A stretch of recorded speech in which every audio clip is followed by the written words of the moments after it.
Mr. Smith, thank you for being here today.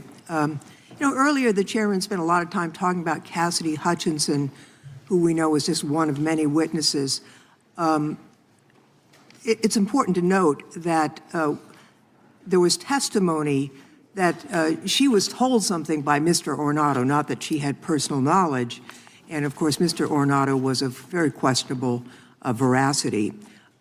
We had a testimony from a Metropolitan Police Department official about an argument, a big argument that the president was having about going to the Capitol. And in fact, the vehicle was delayed going back to the Capitol while that argument occurred. But having said that, I want to focus on something my colleagues across the aisle seem to want to ignore.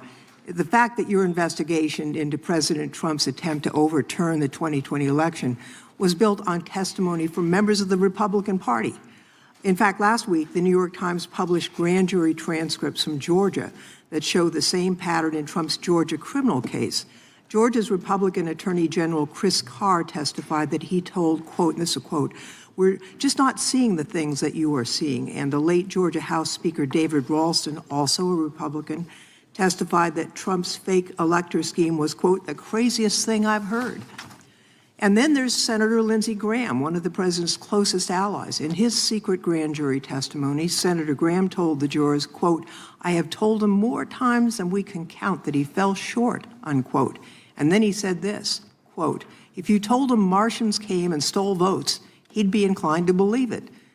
Martians, that's from Senator Graham speaking under oath. So here's my question. Mr. Smith, in your deposition with this committee, you testified, and here's a quote, "Our case was built on, frankly, Republicans who put their allegiance to the country before the party."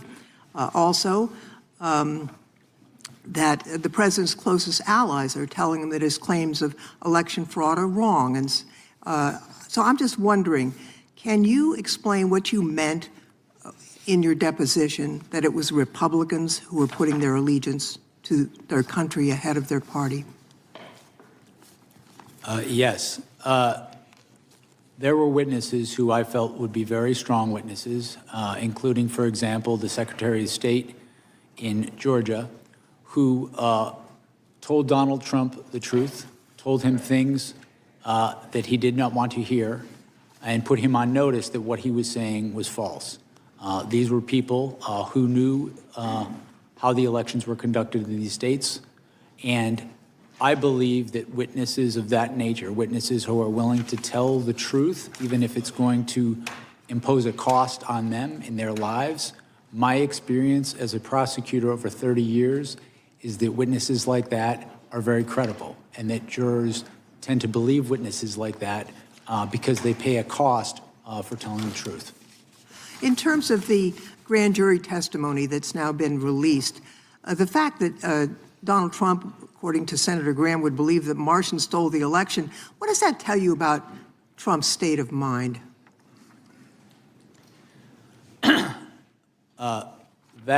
That statement is consistent with what we found in our investigation, in that our investigation revealed that Donald Trump was not looking for honest answers about whether there was fraud in the election. He was looking for ways to stay in power.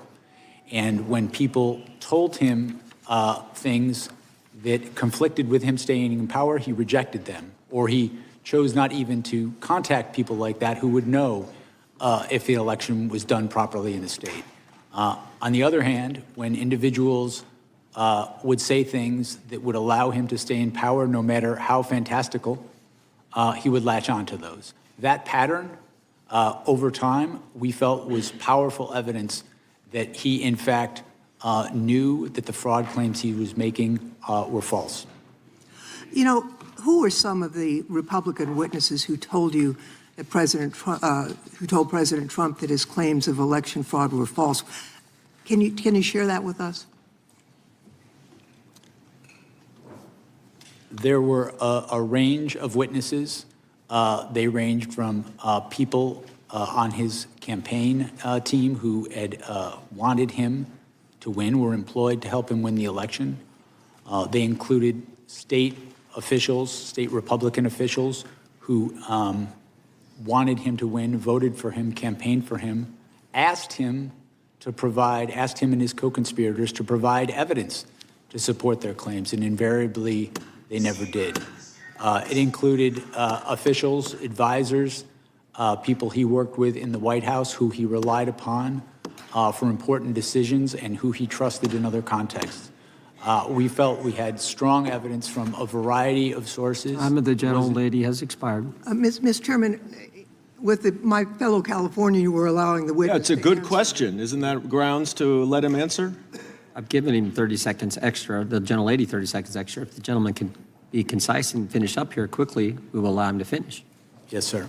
And just conclude saying we felt that constituted powerful evidence of the knowing falsity of his statements in furtherance of the fraud.